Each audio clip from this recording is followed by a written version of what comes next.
Welcome to the Gurukul Prep Daily Podcast on 18th August. Update 1. Appointment. IRS Officer Rahul Naveen appointed new Director of Enforcement Directorate, ED. According to a government order, Acting Enforcement Directorate Chief Rahul Naveen has been appointed full-time Director of the Federal Anti-Money Laundering Agency for 2 years. Naveen, 57, began working for the ED as a special director in November 2019.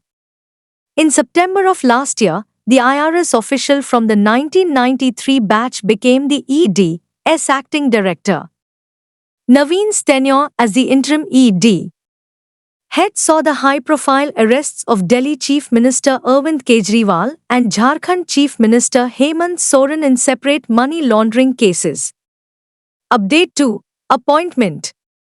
RBI approves Sali Sukumaran Nair as MD and CEO of Tamil Nadu Mercantile Bank. The Reserve Bank of India, RBI, has accepted Sali Sukumaran Nair's nomination as Managing Director and CEO of Tamil Nadu Mercantile Bank, TMB, for 3 years.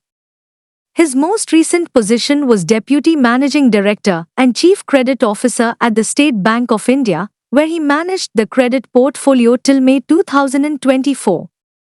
This comes when the bank is headed by a 3-member committee of executives, COEs, overseeing its administration and operations. Update 3. Awards. 70th National Film Awards, Rishabh Shetty won Best Actor Award. The 70th National Film Awards, which honor the finest motion pictures from 2022, have revealed their winners. During a press conference in New Delhi, the Ministry of Information and Broadcasting announced the winners. Rishabh Shetty, the Kannada superstar and Kantara star, won the Best Actor Award. The 70th National Film Awards recognize films certified by the Censor Board between 1st January and 31st December 2022.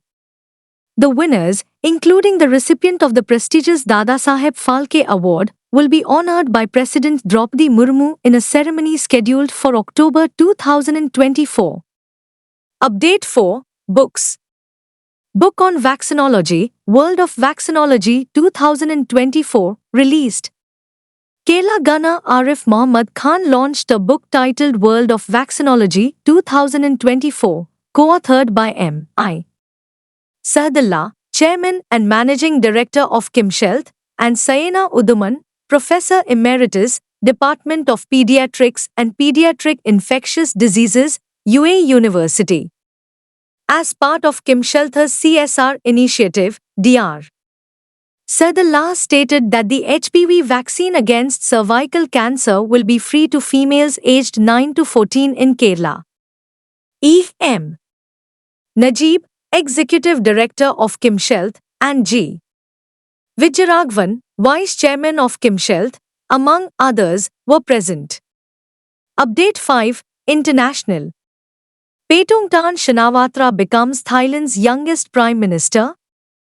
The Shinawatra political dynasty continues to have an impact on Thai politics, as 37-year-old Paetongtarn Shinawatra, daughter of former Thai Prime Minister Thaksin Shinawatra and niece of Thailand's first female Prime Minister, Yingluck Shinawatra, rose to power to become the country's youngest Prime Minister.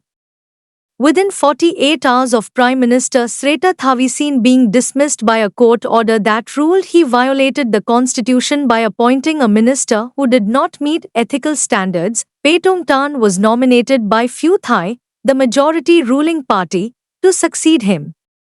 She secured parliamentary support to become the second woman to hold the position.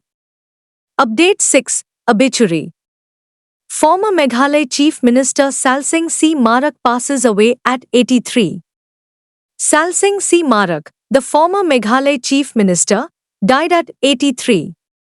Marak died of age-related illnesses at Tura Civil Hospital in the West Garo Hills district. He was also known as Mr. Clean due to his unwavering desire for a corruption-free and progressive Meghalaya. He served as the state's chief minister from 1993 to 1998, becoming the first leader to complete a full 5-year term without changing parties. He became the chief minister when the state was experiencing political instability during the early 1990s, when regional forces were at the forefront of government formations and takedowns. Update 7. Rank and Report. Urban unemployment rate declines to 6.6% in Q1 FY25. The unemployment rate in April to June, Q1, fell to 6.6% from a four-quarter high of 6.7% in January to March FY24, primarily due to a drop in the male unemployment rate, according to the National Statistical Office's NSO Quarterly Periodic Labor Force Survey (PLFS) data. The headline unemployment rate under the current weekly status (CWS) for men, where activity status is determined based on the reference period over the past 7 days preceding the date of the survey, stood at 5.8% during the quarter, down from 6.1% in the preceding quarter. Update 8. Schemes and Committee. UN Human Rights Team to visit Bangladesh to investigate human rights violations. A United Nations human rights delegation will visit Dhaka for discussions with the Bangladesh Interim Administration investigations into human rights breaches committed during the recent turmoil in Bangladesh. UN Secretary-General Antonio Guterres' deputy spokesperson Farhan Haq said, UN High Commissioner for Human Rights, Volker Turk, discussed with Bangladesh interim leader Muhammad Yunus a comprehensive range of support that the UN Human Rights Office could provide to the interim government and the transition, including on accountability issues. Update 9. Science and Technology. Sweden reports first case of deadly Mpox strain outside Africa. Sweden confirmed its first Mpox case one day after the World Health Organization (WHO) proclaimed the infection a global public health emergency. Sweden is now the first country outside of Africa to report the more contagious variant of the Mpox virus. Previously, the WHO designated Mpox a global public health emergency for the second time in 2 years during an outbreak in the Democratic Republic of the Congo that has spread to other countries. The UN Health Agency declared it a global public health emergency on the advice of the International Health Regulations (IHR) Emergency Committee of Independent Experts. Update 10. National Government initiates anti-dumping investigation into steel imports from Vietnam.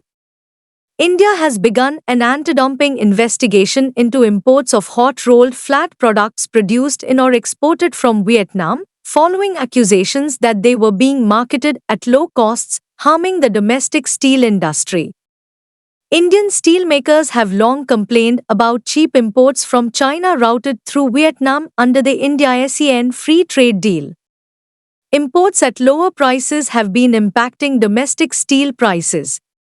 The period of investigation is 1 January 2023 to 31 March 2024, 15 months.